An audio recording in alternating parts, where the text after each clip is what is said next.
Assalamualaikum warahmatullahi wabarakatuh. Selamat datang di mata kuliah Ekonometrika 1. Sudah memasuki pertemuan ke-6. Kembali bersama saya Fahmi. Pada kesempatan ini, kita akan mempraktekkan atau mendiskusikan terkait dengan topik beberapa variasi dan aplikasi model regresi, di mana pada topik ini nanti akan kita perlihatkan beberapa variasi dari model regresi, antara lain regresi kuadrat, kemudian transformasi logaritma, transformasi eksponensial, serta aplikasi dari stepwise regression.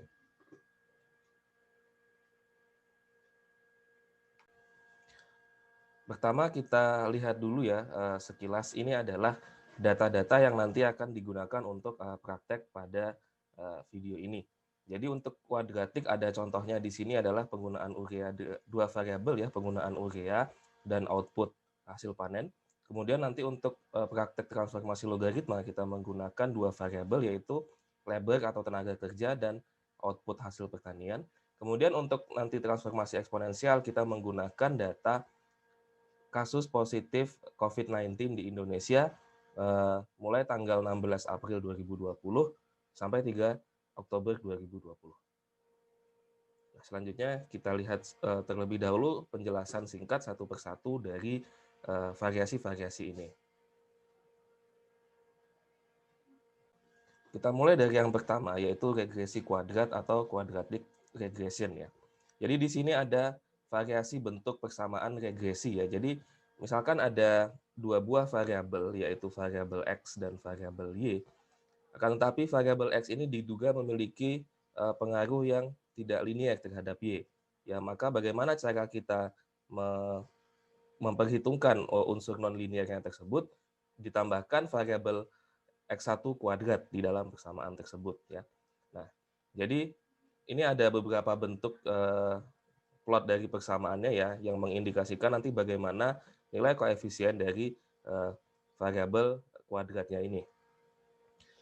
Jadi interpretasinya nanti, mengingat ini adalah sebetulnya variabel yang sama, X1 ini ya, maka interpretasinya nanti jika bisa dikatakan jika kata-kata X1 berubah sebesar satu satuan, maka kata-kata Y akan berubah sebesar B1 plus 2B2 X satuan ya. Nanti seperti apa kita lebih jelasnya interpretasi ini kita lihat pada hasil pada data yang diolah nanti. Nah, sekarang kita sudah membuka stata ya. Jadi untuk praktek analisis regresi kuadrat ini kita menggunakan tadi yang sudah diperlihatkan dua variabel, yaitu penggunaan urea dan output hasil pertanian. Ya, jadi ini datanya sudah di-copy dari Excel ya. Kemudian kita letakkan data tersebut dengan klik data editor, kemudian data editor edit ya. Nah, di sini ada kemudian kita klik kanan paste variable names. Ya, jadi sudah ada dua variabel di sini. Kita bisa buka kembali ke menu utama dari stata ini ya. Oke, jadi ada dua data yang sudah di-copy tadi. Dalam hal ini urea ini adalah variabel X-nya dan Y ini adalah variabel atau si output itu adalah variabel Y-nya, variabel tak bebasnya. Nah, dalam hal ini kita akan membuat plot terlebih dahulu ya untuk melihat bagaimana hubungan antara urea dan output tersebut. Jadi untuk membuat plot kita bisa lihat melalui klik grafik, kemudian two-way graph yang paling atas ini. Ya, kemudian kita create sebuah plot, ya, di mana basic dengan tipenya adalah scatter, kemudian Y-nya kita masukkan output dan X-nya ini kita masukkan urea. Lalu save. Oke. Ya, tunggu sebentar, maka selanjutnya muncul ya, ini adalah plot dari kedua variabel tersebut ya. Nah, di sini bisa kita lihat apa? Output di sumbu Y, urea di sumbu X, dan bisa kita lihat hubungan yang tidak linear antara output dan urea. Nah, misalkan kita lakukan model regresi biasa, regresi linear ya. Jadi dengan klik regress, output spasi output, kemudian spasi urea. Ya, maka hasilnya seperti ini ya. Bisa kita lihat bahwa goodness of fit-nya itu sangat rendah ya, R-square-nya itu sangat rendah, dan urea di sini pengaruhnya tidak signifikan terhadap output. Ya. Nah, kalau kita menemui bentuk hubungan data seperti ini, kita bisa melakukan transformasi regresi kuadrat. Ya, bagaimana caranya? Pertama kita buat terlebih dahulu nilai kuadrat dari urea. Jadi di kotak komen bisa kita ketik gen, kita untuk menggenerate variabel baru. Misalkan nama variabel barunya tersebut adalah urea 2 ya, ini sebetulnya menunjukkan urea kuadrat. Ya, ini adalah sama dengan urea pangkat atau tanda topi 2. Maksudnya adalah urea kuadrat. Ya. Bisa kita lihat di sebelah kanan sudah muncul ada variabel baru namanya urea 2. Ya, kemudian apa yang bisa kita lakukan? Kita membuat persamaan regresinya. Ya, jadi regres output, kemudian urea, dan urea 2. Nah, lalu di enter. Nah, hasil transformasi ini bisa kita lihat ya, perbaikan modelnya cukup signifikan di mana R-square-nya sudah meningkat jauh menjadi 0,52 dan baik variabel urea maupun variabel urea kuadrat itu keduanya signifikan ya. Jadi apa yang sebetulnya dilakukan pada model transformasi kuadratik ini? Ya kalau bisa kita lihat plotnya, kita bisa klik grafik, kemudian two-way graph. Nah, tadi plot 1 adalah scatter plotnya, selanjutnya kita tambahkan plot garis regresi linear dan kuadratiknya untuk kita bisa lihat perbandingannya ya. Kita klik create untuk menambahkan plot kedua. Tipe plotnya bisa kita pilih fit plot pertama, kemudian ini linear prediction dulu. Ya, Y-nya dimasukkan output, kemudian X-nya dimasukkan urea. Jadi urea 2 tidak digunakan dalam plot ini. Klik accept ya. Kemudian create satu lagi untuk memperlihatkan plot kuadratiknya ya. Kita klik fit plot, kemudian di sini kita pilih quadratic prediction, Y-nya masukkan output, X-nya masukkan urea. Ya, lalu klik accept. Klik OK. Sudah ada 3 plot seperti ini ya. Nah, kita klik OK. Nah, maka ini bisa kita lihat ya perbedaannya. Kalau kita membuat plot garis regresi linear, nah ini yang sangat tentu tidak merepresentasikan kondisi data sesungguhnya. Sehingga tadi ketika model pertama kali itu R-square-nya sangat rendah dan urea pengaruhnya tidak signifikan. Sedangkan ketika kita menerapkan regresi kuadratik, bisa kita lihat seperti ini plotnya. Ya, jadi ini lebih tepat merepresentasikan persamaan ini, lebih tepat merepresentasikan kondisi dari data tersebut.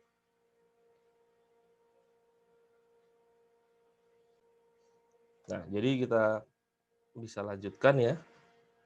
Selanjutnya, jadi nah ini adalah summary-nya tadi, bisa kita lihat perbandingannya. R-square-nya jadi lebih baik, meningkat secara signifikan, kemudian ini tadi kita perlihatkan bentuk plotnya. Nah, interpretasinya tadi seperti yang ditunjukkan pada bagian slide sebelumnya, bahwa nilai interpretasinya itu menunjukkan perubahan urea terhadap output hasil pertanian yang tidak konstan, tergantung pada titik level penggunaan urea tersebut ya. Jadi dari nilai koefisien ini, urea dan urea kuadrat ya bisa kita interpretasikan secara kasar terlebih dahulu. Jika rata-rata penggunaan urea ditambah 1 kilo, maka rata-rata hasil panen itu berubah sebesar 93,14 min 0,26 urea. Ya, ini perubahannya tergantung pada tingkat urea tersebut. Pengaruhnya itu bergantung pada tingkat penggunaan urea. Nah, selanjutnya kita masuk ke variasi yang selanjutnya, yaitu untuk dilakukan transformasi model linear log ya.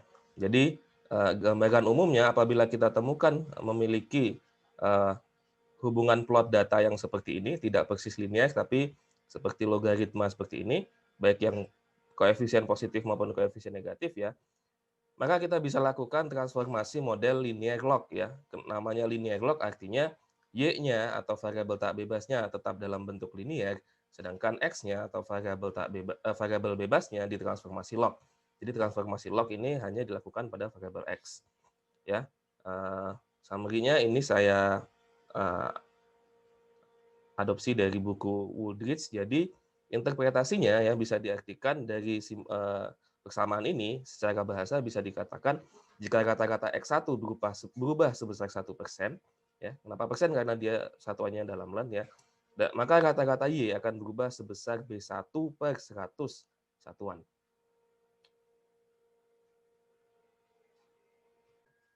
Oke, kita kembali ke stata ya. Kali ini kita menggunakan data yang kedua. Ini posisinya sekarang datanya sudah di-copy dari Excel, yaitu tadi yang data memperlihatkan hubungan yang terdiri dari dua variabel, yaitu labor dan output. Ya. Pertama, halaman stata ini karena sebelumnya masih memuat variabel dari perhitungan sebelumnya, ya mungkin bisa kita kosongkan atau kita hapus variabel tersebut dengan mengetikkan pada komen ini clear. Ya.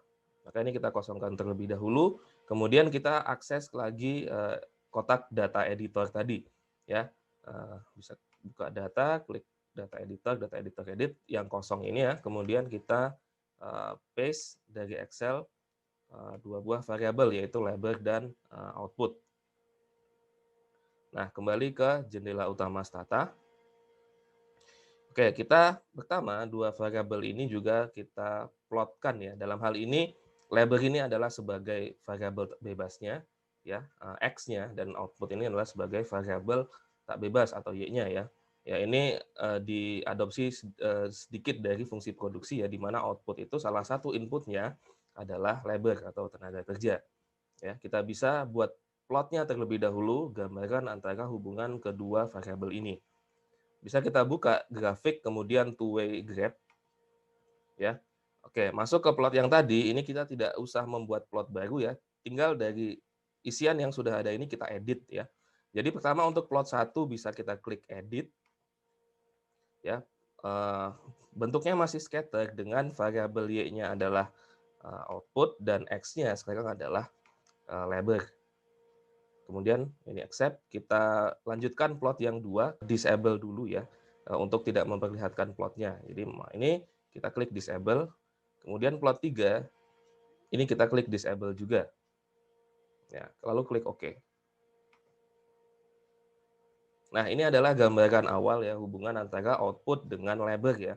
Jadi hubungannya bisa secara kasat mata, sekilas bisa kita lihat bahwa hubungannya itu tidak berbentuk garis linier ya, tapi seperti logaritma. Adanya hubungan yang terlihat tidak linear itu ya, apabila kita modelkan dalam persamaan linear ya, kita lihat awalnya ya, regress, kemudian output, ya, kemudian labor ya. Nah, maka ini adalah model linearnya ya, kalau kita tidak pertimbangkan transformasi tadi. Nah, bagaimana kalau kita buat model transformasinya? Kita tinggal buat variabel baru, ya misalkan saya ketik gen learn labor, ya karena yang ditransformasi hanya variabel X saja ya, ingat. Jadi ini adalah log dalam kurung labor. Untuk fungsi learn dalam stata itu adalah log. Nah, lihat di sebelah kanan ya, sudah tambah ada satu variabel baru. Nah, sehingga kemudian transformasinya saya buat lagi model regresi, regress, variabel tak bebasnya masih sama output, tapi variabel bebasnya sekarang saya menggunakan learn labor.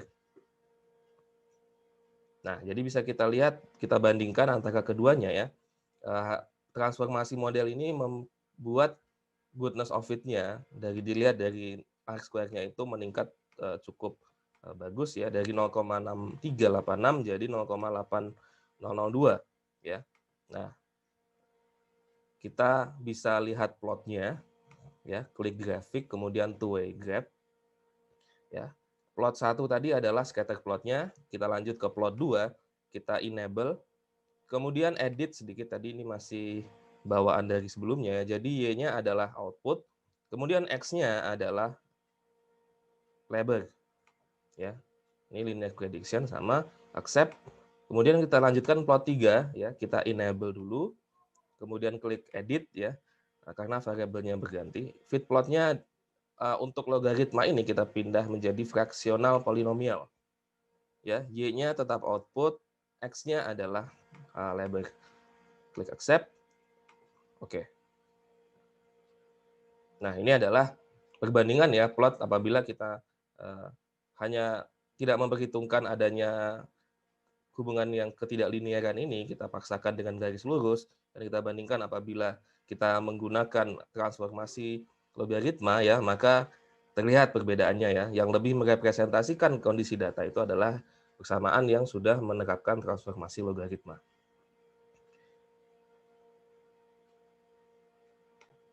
Baik, jadi kita kembali lagi ke sini ya, sudah kita lakukan. Nah, tadi summary-nya bisa kita lihat ya, kita bandingkan goodness of fit-nya terjadi peningkatan yang cukup dalam arc square adjusted, dan di sini RMSE-nya. Ya, ini plotnya tadi. Nah, interpretasinya, jadi bisa kita interpretasikan nilai koefisien Lund-Lebesgue sebesar 403 ini bisa kita interpretasikan ya. Jika rata-rata tenaga kerja ditambah sebanyak 1%, maka rata-rata hasil panen itu akan berubah sebesar 4,04 kg. Ya, jadi perubahannya dari persen terhadap per kilogram. Nah, dari mana kita peroleh 4,04 ini ya? Jadi tadi adalah perubahan Y-nya adalah sebesar B1 dibagi dengan 100 ya. B1-nya adalah 403,7. Ini dibagi dengan 100, maka kita peroleh pembulatan sekitar 4,04 kg.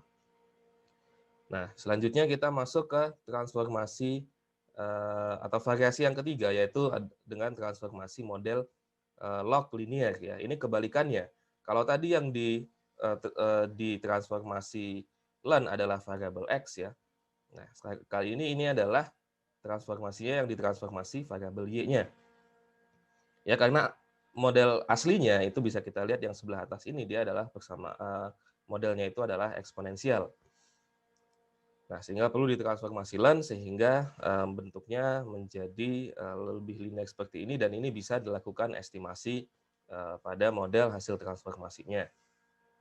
Ya, jadi interpretasinya ya, kalau kita lihat summary di tabel yang di bawah ini, interpretasinya bisa kita lihat jika kata-kata X-nya berubah sebesar satu satuan, ya, maka kata-kata Y itu akan berubah sebesar 100 B1%. Ya. Jadi dari unit ke percentage. Nah, kebalikannya yang tadi, yang linear log. Selanjutnya kita akan melihat bagaimana melakukan transformasi model log linear ini. Baik, kita kembali lagi ke stata ya. Posisinya data yang ketiga itu sudah di copy dari Excel, yaitu data yang eksponensial tadi. Ya, jadi bentuk hubungan eksponensial itu adalah perubahan Y-nya itu makin besar seiring dengan perubahan X yang bertambah secara konstan. Oke, jadi pertama kita kosongkan dulu sekali lagi ya, semua variabel yang ada di sini kita clear ya. Bisa diketik clear pada kotak komen ya. Kemudian ini sudah kosong. Selanjutnya bisa kita buka data editor ya, klik data editor, edit ya. Jadi ada dua variabel yang di-copy di sini, yaitu variabel tanggal dan variabel kumulatif namanya ya. Nah, itu yang di-copy, jadi dua kolom saja. Tadi sudah di-copy, paste variable names. Ya, jadi untuk tanggal yang akan nanti menjadi variabel X itu nilainya adalah berurutan dari 1, 2, 3, dan seterusnya ya. Jadi kan selisihnya sama, satu hari, satu tanggal. Kemudian kumulatifnya ini adalah temuan kasus positif yang COVID-19 di Indonesia secara kumulatif. Nah, kita kembali ke menu utama stata ya. Seperti sebelumnya, di awal kita lakukan dulu plot untuk melihat bagaimana hubungan antara kedua variabel ini. Ya, jadi kita bisa akses lagi grafik, kemudian two-way scatter. Ya, untuk plot 2 bisa di-disable terlebih dahulu, begitu pula untuk plot 3 ya. Kemudian plot 1 kita edit. Ya, scatter, tipenya adalah scatter. Kita yang ubah adalah variabelnya. Jadi Y-nya sekarang adalah kumulatif dan X-nya adalah tanggal. Ya, klik accept, klik OK. Nah, jadi ini adalah contoh hubungan variabel yang eksponensial ya. Jadi nilai Y-nya itu makin lama perubahannya makin besar. Seperti ini eksponensial.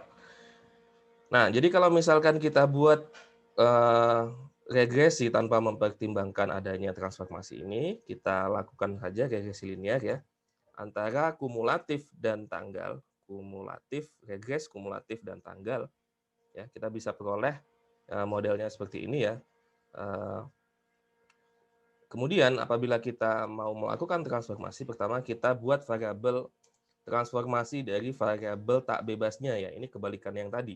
Kali ini variabel tak bebasnya atau y-nya itu yang kita lenkan ya. Jadi saya buat gen spasi len kumulatif.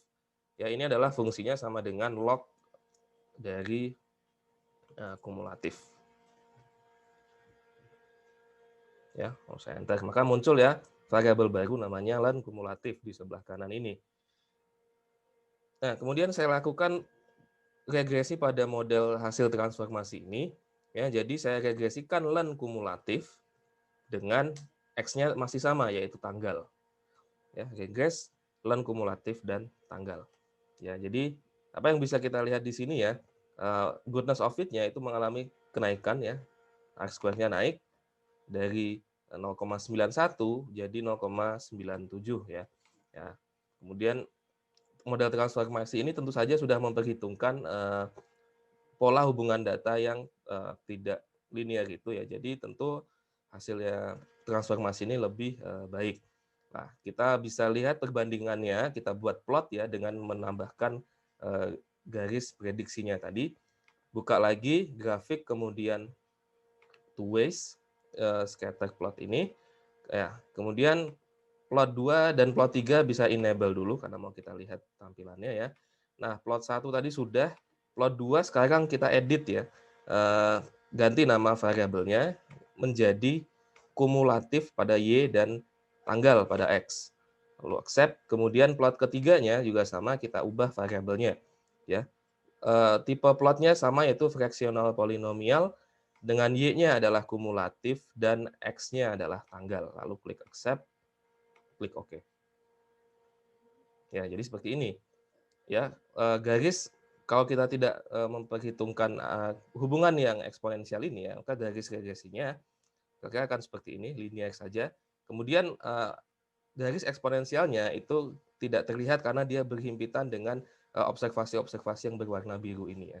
Jadi dia lebih fit atau lebih tepat dalam menggambarkan hubungan kedua variabel ini. Nah, kita kembali lagi ke sini. Jadi kita bisa lihat summary-nya ya. Jadi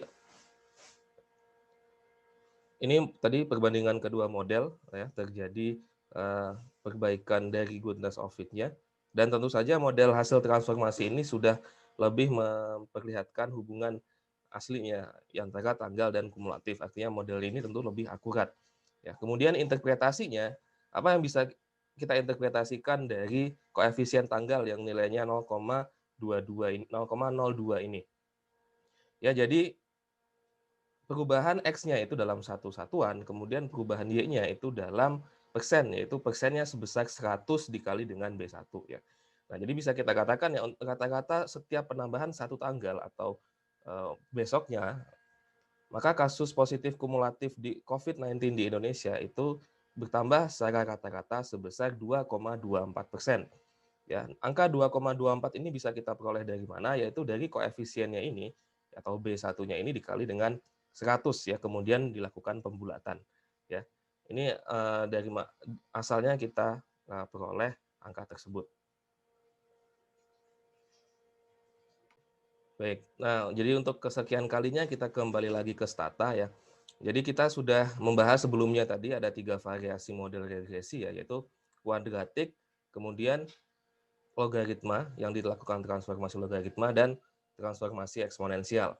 Nah, selanjutnya kita masuk ke salah satu aplikasi dari model regresi, yaitu yang digunakan sebagai atau penerapan stepwise regression atau regresi bertata. Jadi untuk prakteknya kita menggunakan data yang ada di database dari Stata ya. Jadi sebetulnya kita bisa menggunakan data pada Stata ini untuk melakukan analisis. Nah, jadi sebelumnya untuk perhitungan sebelumnya kita kosongkan seperti halnya tadi ya, kita kosongkan terlebih dahulu variabel yang sudah ada di sini ya. Jadi klik lagi pada komen ini, klik ya. Kalau sudah kosong kita bisa akses ke klik file, kemudian example dataset, ya, kemudian klik Stata 14 manual dataset, ya. Kemudian pilih yang paling atas base reference manual. Ya, di sini ada cukup banyak ya data-data yang bisa digunakan untuk berbagai tipe analisis.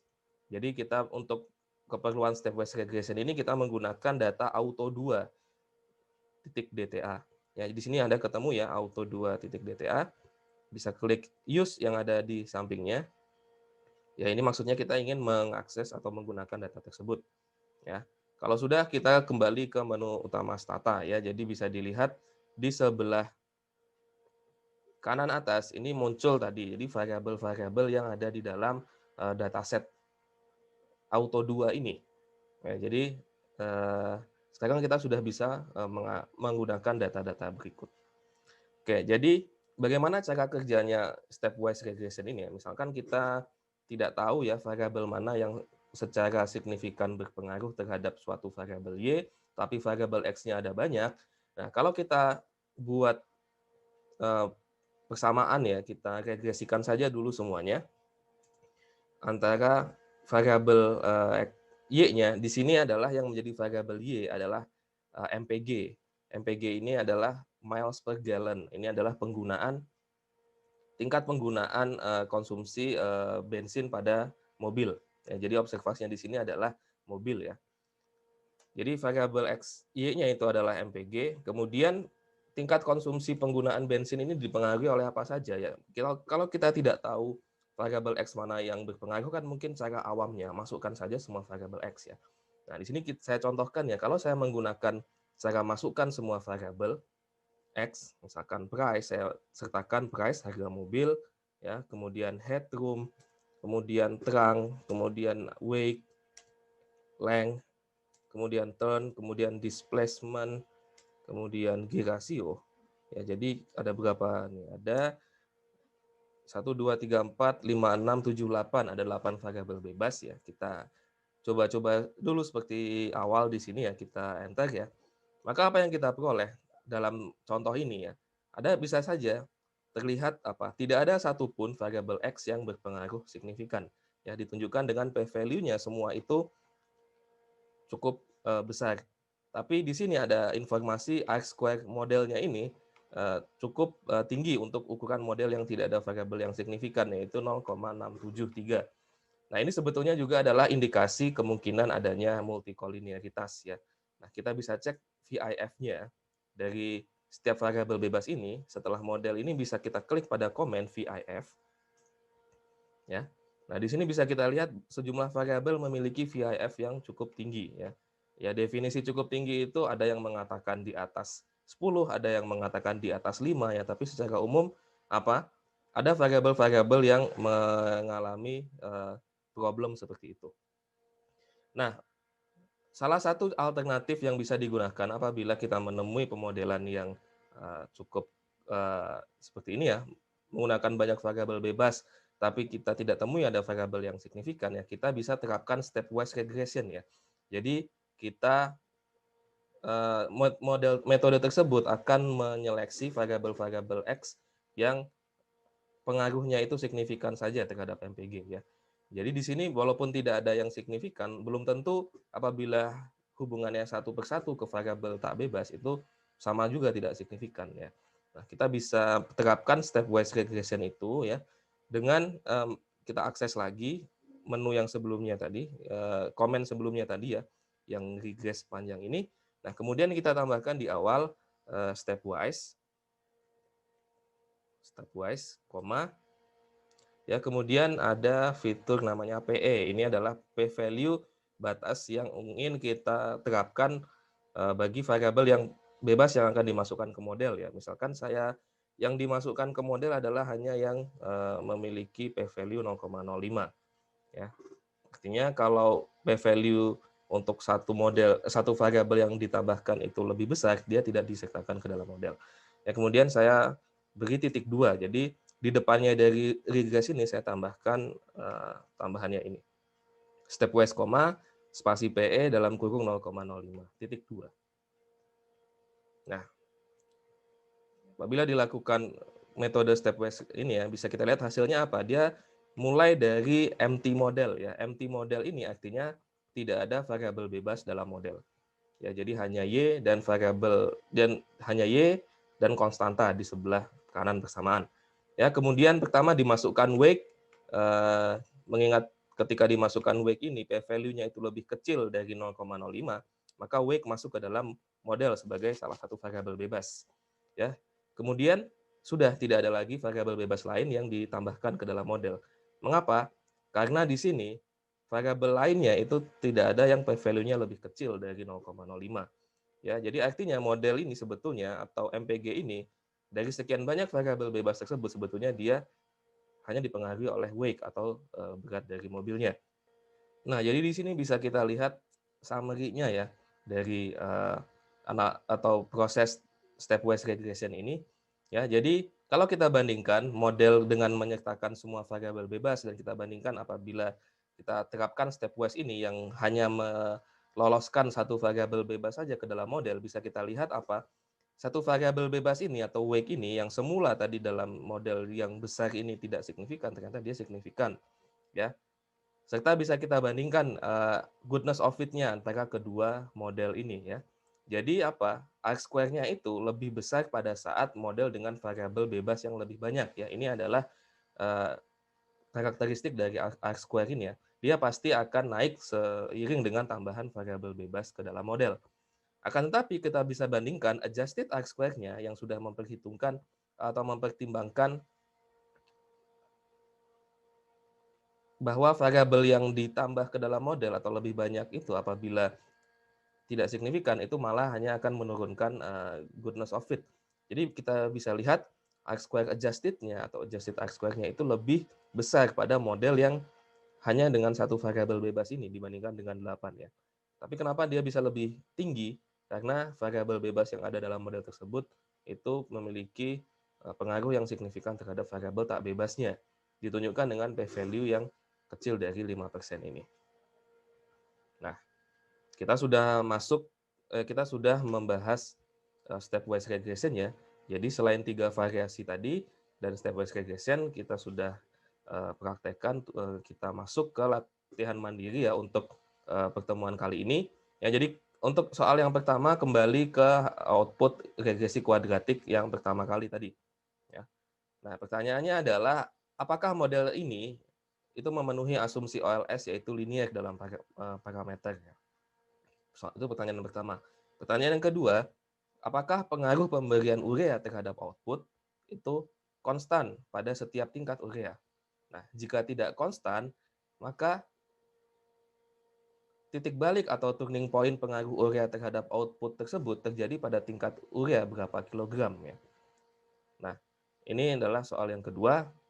Karena kita tahu bahwa persamaan hubungannya itu adalah kuadrat, maka pasti ada satu titik di mana terjadi perubahan arah ya, yang semula positif jadi negatif atau sebaliknya yang semula negatif jadi positif. Nah, pertanyaan yang B itu berapa level urea pada titik tersebut. Nah, selanjutnya untuk soal latihan mandiri yang kedua, ini berkaitan dengan salah satu model variasi model yang tidak kita bahas, tapi sebetulnya ini sudah dikenalkan ya, yaitu variasi model yang keempat ya, tadi level log level sudah. Variasi model yang keempat yaitu kedua variabel baik tak bebas maupun bebasnya di-learn-kan ya. Nah, nilai koefisien dari model tersebut itu bisa diinterpretasikan sebagai apa? Disebut dengan istilah apa interpretasi dari koefisien tersebut. Nah, ini adalah soal yang kedua. Nah, jadi sekian untuk pertemuan pada praktikum ke-6 ekonometrika 1 ya berkaitan dengan berbagai variasi model regresi dan aplikasi regresi. Nah, silakan setelah menonton video ini dilanjutkan dengan mengerjakan latihan mandiri. Sekian, terima kasih. Assalamualaikum warahmatullahi wabarakatuh.